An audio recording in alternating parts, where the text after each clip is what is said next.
Most people are ashamed to be a Nepo baby, not me. I'm proud of it. I love my mummy. I love my daddy. Yeah, I'm a Nepo. I'm a fucking deal with it. I'm a Nepo. Fucking deal with it. Deal with it. Accept it. Accept it. I'm a Nepo baby. You want to know who my mum and dad are, don't you? My mum and dad are the Chuckle Brothers.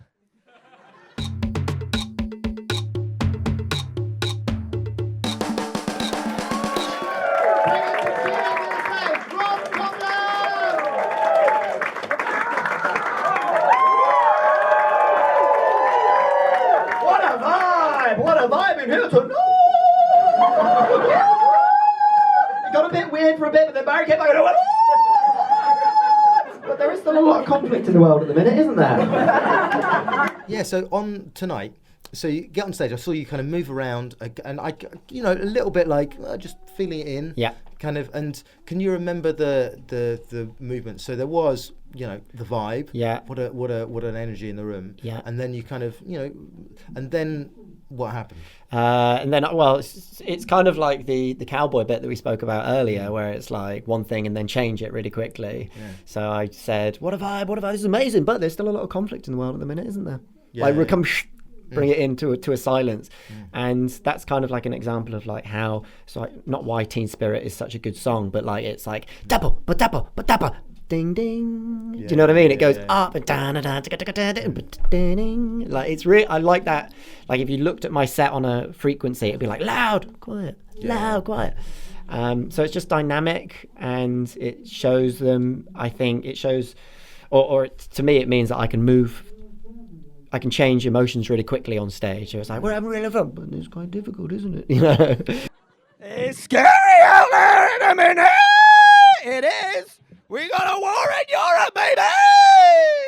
Government's falling apart, mate. It feels like no one can agree on anything anymore.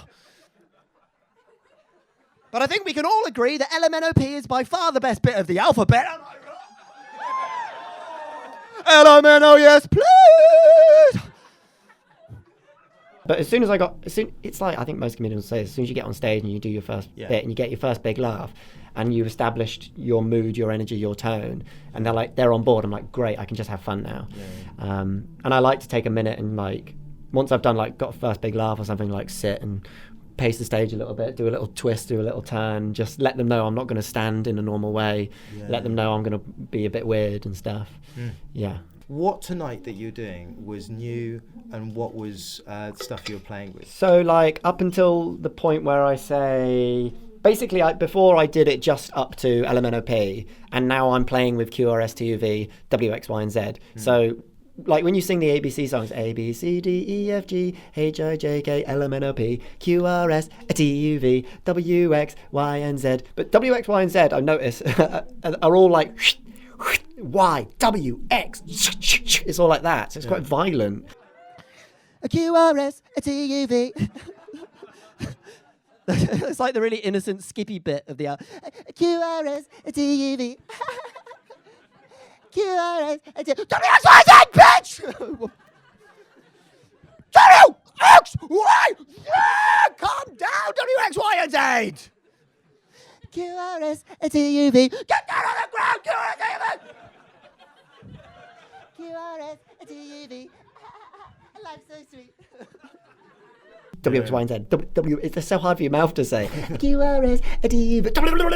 And I find that funny. I can animate that quite well, I think. So those are the new bit. That's new. And So that's new.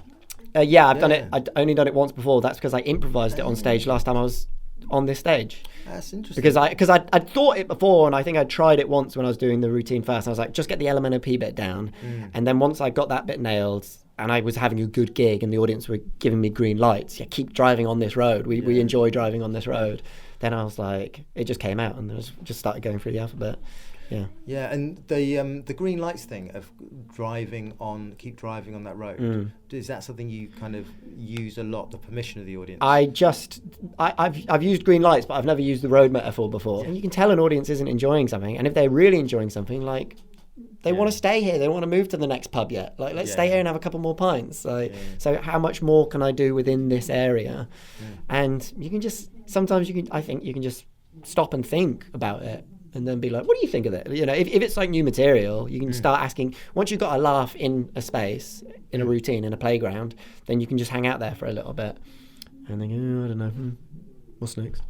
I've got to just find like a really quick shift from happy to scary, and then if I can find like a really great joke about that, it's like if the army smashed into a picnic or something, you know, whatever, just try and find. And would you be writing that joke in a room on your own, listening to it, or would you be writing that? No, I really don't listen to anything. I don't watch anything. Of your own stuff, I mean. Huh? Of your own stuff. Yeah, no, I mean, I'm trying to watch back my show to remember it, and I had to turn it off because I was like, look, you're desperate for laughs, aren't you? You're desperate. You're trying so hard for it to be good. I mean, we all are. Yeah. That's the fucking. I just got to be so. I got to be less judgmental. You only know the inside of your own head. Yeah. You don't know the inside of everyone else. Yeah. So like, I can see that in your performance that there is the amount of commitment to the bits. Commitment to the bitment. Commitment to the bitment. But you know, I don't know many comedians that have more commitment because you're committing on lots of energetically as well as phonetically as well as. Hey, macho! Well, you're cold. Very macho!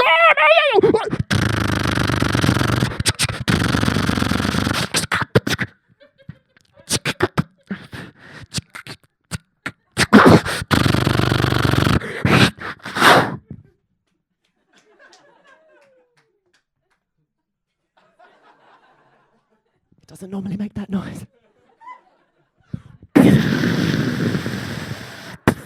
Call for backup!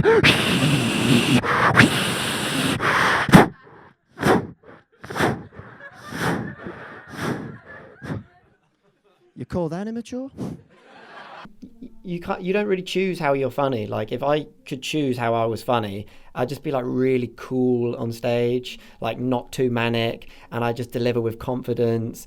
But if I went and did the set that I did tonight in this voice, and I was like, you know, like, what a vibe, what a great vibe in here. But there is still a lot of conflict in the world, isn't there? You know, war in Ukraine, but I think we can all agree LMNOP is the best bit of the alphabet. You know what I mean? Without the transition in feeling and emotion, it's what a vibe, what a vibe. But have you ever done that? You know, have you ever done that? Have you ever tried it? The other night, I had a bad day, and I went on stage, and I just couldn't muster the energy of it. And I have tried it, but it just went awful. It was deathly silent when I was saying a war in Ukraine, and it was just people were scared. I tapped on a table, and everyone went.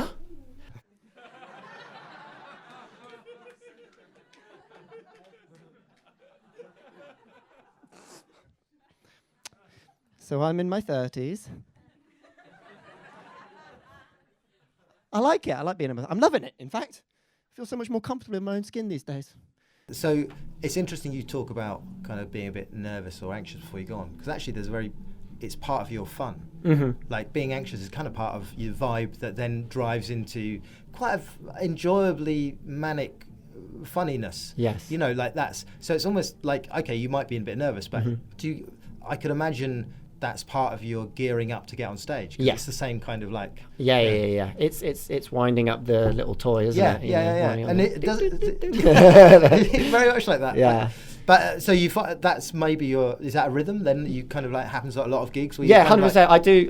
I have there's a drum beat I do before I go on, which is like flam flam flam flam flam flam flam flam flam flam flam flam flam flam, and it goes around in circles. 1, 2, flam flam flam flam flam flam flam flam, and that just I just get into that, and I also go like this with my hands, like a choo-choo train, just to pace myself up a little bit. But then, like, you know, that's just me kind of getting my energy up. But like, I speak to Tom Ward about doing stand-up, and he's like, when he was opening for Jack Whitehall at like Wembley and stuff, he said, before you go on stage, just completely relaxed, completely calm, not a thought in my head. I'm like, no, I'm the opposite. I want to have like, but that, like I was saying earlier, I want to learn to be a bit more calmer on stage. Like I need to kind of because I can't spend my whole life getting really amped up and then having these explosions of energy. Do you know what I mean? It's not conducive to like a healthy cortisol level. Yeah, cortisol level. Yeah. Getting into golf at the minute. A lot of people think it's boring. But guess what? It's not not the sport that's boring, it's the way you play it. When I play golf, I turn up motorcycle helmet, 2 tennis rackets, and I defend the hole. That's a touchdown!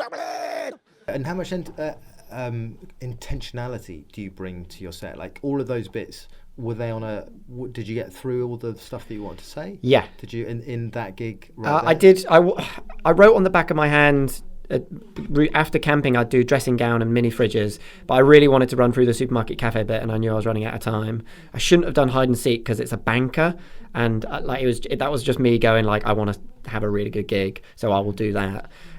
Camping camping just doesn't feel like it. I've got a routine about the observation is how camping is just that's really quite new. That was great. It is, but it doesn't fit energy wise into my. I basically don't know how to lead in and lead out of it. I don't want to go camping. I don't like camping. I don't like it at all. Don't want anything to do with it. Too much baggage. Way too much baggage. I don't even know why they call it camping. Just call it what it is. Just call it bagging. Camping is just bag management. All you do when you go camping, you get a big bag, you fill it with lots of little bags, you take them outside, you unpack those bags, you wait till it's dark, and then you get inside one of the bags. You're on a weird little bag trip, admit it. You don't want to be alone with your thoughts, surrounded by nature. You want to be alone in a bag, surrounded by bags. Sleeping in a bag, using your big bag as a pillow. Even take a roll of bin bags with you in case, heaven forbid, we run out of bag. Like it feels like an acoustic number for me. That bit, my bit. It's interesting how much you talk about music and rhythm. I mean, your stuff is a lot of it is rhythm, and a lot of it is all stand-up comedy to an extent is rhythm, but like it's interesting. I can really see the metaphors plays with music and how, particularly because you're so high and low, and you really play with that. But so it feels like an acoustic number. That's interesting. It's because it feels so where does it, so it's new, I suppose. It's with like an acoustic number, like you say, it's almost like the opposite of a guitar solo. You want the right place. It's you want the right place for it. It didn't fit in the set there very well, I don't think. I've been spending too much time indoors recently. Thinking up all of this wacky shit. Yeah, I noticed one of the lines. Do you have certain lines that would use in that? So I noticed I'm doing art right now as maybe one of the lines that kind of brings it down in a self-reflective way. But do we really make the most of our lives? Sorry to get deep. Do we really? No. I'm doing art right now.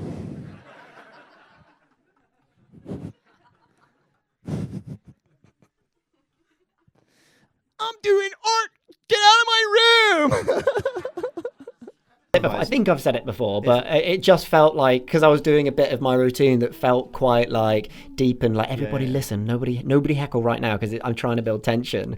And because they punctured at that moment, I was like, I can't go into it because I need to keep in the routine. So I was just like, I'm doing art right now. And then I made fun of myself by being like, get out of my room. I'm doing art. I thought I'd make it funny. Like what you do brilliantly, which I don't see many people do, is use your voice or tone or character as the punchline in a way. So it maximizes the punchline. Yeah. These are the instruments that we have on stage. So you might as well like put some distortion on the guitar and or whatever, like. But I can see how you also do that conversationally. Yeah. Like you're doing it in the green room before. You're doing it now. You kind of like. I'm always on. He's not. I'm not. No, I'm really not. But you do it kind of casually, easily, conversationally. But it's not as intense. I mean, I always think on stage, it's like I've said this on stage as a bit of material before, where it's just like it's a whole artifice. Like you, as an audience, it would be freaky if this was me normally, and you laugh every 10 seconds. You wouldn't want that. Of a conversation. Please too much. You look exactly like me. Get on stage right now, real quick. Yeah. Yeah, wait. My glasses are upstairs. Wait, I should have just taken. Okay, what's your name? Tristan, nice to meet you. I'm Rob. All right, everyone be good to themselves. Bye. Listen, thank you very much for coming in and sharing that and sharing what happened in the room. I really appreciate it, and also obviously enjoyed the set. But I really Thank you, appreciate mate. It's so fun to be on this and perform at the Bill Murray and bless you. be the inaugural thing. Inaugural in the What room. is this? Cameras? Interview. You never told me there's cameras. These aren't cameras. They're not cameras. Turn the cameras back You've on. been asking for your questions here, Ben. That was great, but you know, you need therapy.